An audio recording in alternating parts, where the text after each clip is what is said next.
Welcome to STV. నా పేరు శ్రావ్య. Bulletin updates చూద్దాం. శ్రీ పొట్టి శ్రీరాములు నెల్లూరు జిల్లా సంగం మండలం తరుణవాయి గ్రామంలోని కోదండరామస్వామి ఆలయంలో బ్రహ్మోత్సవాలు వైభవంగా ప్రారంభమయ్యాయి.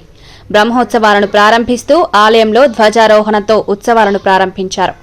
అనంతరం శ్రీరామచంద్రమూర్తిని హనుమస్వామిపై ఆసీనులను చేసి విశేష అలంకరణలతో అందంగా ముస్తాబు చేసి అర్చకులు మంగళహారతులిచ్చి గ్రామోత్సవానికి తరలించారు. హనుమస్వామి వాహనోత్సవంలో తరలివచ్చిన కోదండరామస్వామి వారికి భక్తులు నైవేద్యాలు సమర్పించి దర్శించుకుని తీర్థప్రసాదాలు స్వీకరించి తరించారు.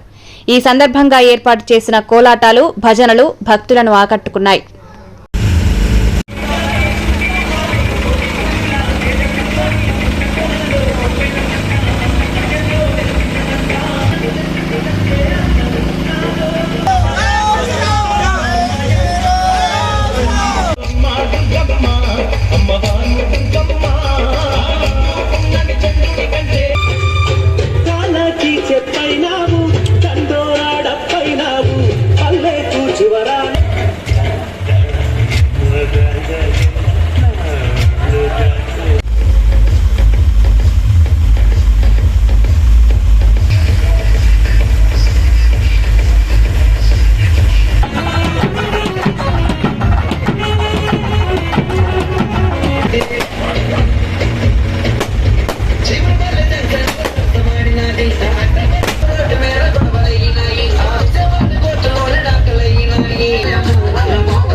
నెల్లూరు జిల్లా సంగం మండలం వెంగారెడ్డిపాలెం గ్రామంలోని సాయిబాబా ఆలయంలో 5వ వార్షికోత్సవ వేడుకలను ఘనంగా నిర్వహించారు.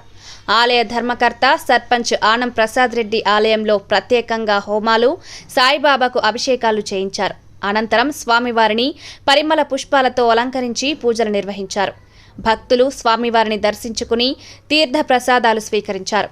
అనంతరం భక్తులకు అన్నదాన కార్యక్రమాన్ని నిర్వహించారు. శ్రీ పొట్టి శ్రీరాములు నెల్లూరు జిల్లా సంగం గ్రామంలోని నిమ్మతోపు సెంటర్ ఎస్సీ కాలనీలో శ్రీ మాతా పరమేశ్వరి అమ్మవారి జాతర మహోత్సవాలు వైభవంగా జరుగుతున్నాయి. జాతరలో భాగంగా అమ్మవారి గ్రామోత్సవం అత్యంత వైభవంగా నిర్వహించారు. ముందుగా అమ్మవారిని ప్రత్యేక వాహనంపై ఆసీనులను చేసి విశేష అలంకరణలు, మంగళహారతులిచ్చి సంప్రదాయ పూజలు చేశారు. వీరతాళ్లు, తప్పెట్లు, బాజా భజంత్రీలు, యువత నృత్యాలతో జాతర కోలాహలంగా సాగింది. గ్రామ పురవీధులలో ఉత్సవం వైభవంగా సాగింది.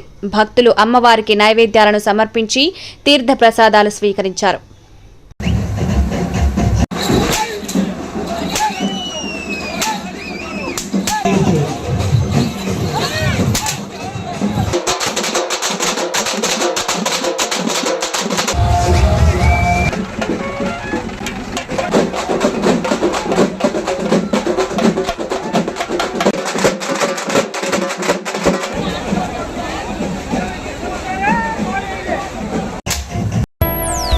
ఇవి ఇప్పటివరకు ఉన్న bulletin updates. Keep watching STV.